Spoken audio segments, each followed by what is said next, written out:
एक छोटे से गांव में रहने वाले मेहनती किसान श्यामलाल की, जो अपनी कठिन मेहनत और ईमानदारी के लिए पूरे गांव में जाना जाता है।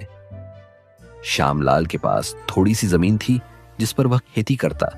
वह दिन रात मेहनत करता, लेकिन सूखा पड़ने के कारण उसकी फसल खराब हो जाती थी। फिर भी उसने कभी हार नहीं मानी। उसकी पत्नी राधा हमेशा उसका हौसला बढ़ाती और उसके दोस्त माधव हर मुश्किल में उसका साथ देते। दोनों मिलकर उसके खेत में काम करते और उसे समझाते कि एक दिन उसकी मेहनत जरूर रंग लाएगी। एक दिन श्यामलाल अपने खेतों में हल जोत रहा था। प्यास लगने के कारण वह पास के कुएं में पानी लेने गया तो पास के जंगल में कुछ अजीब सी आवाज सुनाई दी। वह आवाज ऐसी थी जैसे कोई उसे बुला रहा हो। पहले तो श्यामलाल ने उसे नजरअंदाज किया, लेकिन आवाज लगातार बढ़ती गई। तालाब के किनारे पहुंचकर श्यामलाल को कुछ अजीब सी शांति का अनुभव हुआ। वह जब पानी लेने के लिए झुका तो तालाब के पानी से एक बुलबुला उठा और उसमें एक रहस्यमय चेहरा उभर आया और बोला, हे श्यामलाल, मैं इस तालाब का रक्षक हूँ। जो भी मेहनती और सच्चा इंसान यहाँ आता है उसे मैं आशीर्वाद देता हूँ। तुमने मेहनत और ईमानदारी से मेरा दिल जीत लिया। श्यामलाल यह सब सुनकर हैरान रह गया। उसने रक्षक से पूछा, आप मुझसे क्या चाहते हैं?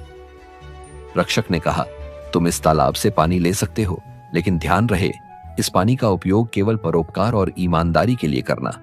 यदि तुमने लालच किया तो यह तालाब तुम्हें बर्बाद कर देगा। श्यामलाल ने तालाब से थोड़ा पानी लिया और अपने खेत में डाल दिया। आश्चर्यजनक रूप से उसकी सूखी जमीन रातों रात हरी भरी हो गई। यह बात जब माधव को पता चली तो श्यामलाल ने उसे सलाह दी कि इस रहस्य का किसी को पता नहीं चलना चाहिए। श्यामलाल की फसल इतनी अच्छी हुई कि पूरा गांव हैरान हो गया। धीरे धीरे उसकी मेहनत और परोपकार की गाथा दूर दूर तक फैल गई, लेकिन उसकी सफलता देखकर कुछ लालची लोग उस पर जलने लगे। गांव के दो जमींदार बलराम और दीपक लाल श्यामलाल की बढ़ती प्रसिद्धि पर चिढ़ने लगे। उन्होंने सोचा कि श्यामलाल के हरे भरे खेतों के पीछे कोई तो रहस्य जरूर होगा। उन्होंने श्यामलाल का पीछा किया और तालाब का रहस्य जान लिया। एक रात बलराम और दीपक लाल ने तालाब का सारा पानी चुराने की योजना बनाई और वे तालाब के पास पहुंचे। तभी वहां श्यामलाल और उसका दोस्त माधव आ गए।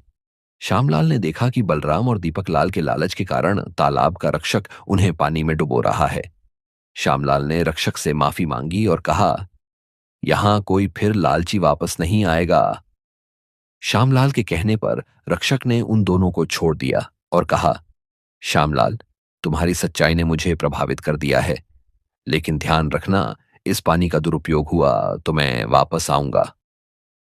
ऐसा बोलकर रक्षक वहां से चला गया।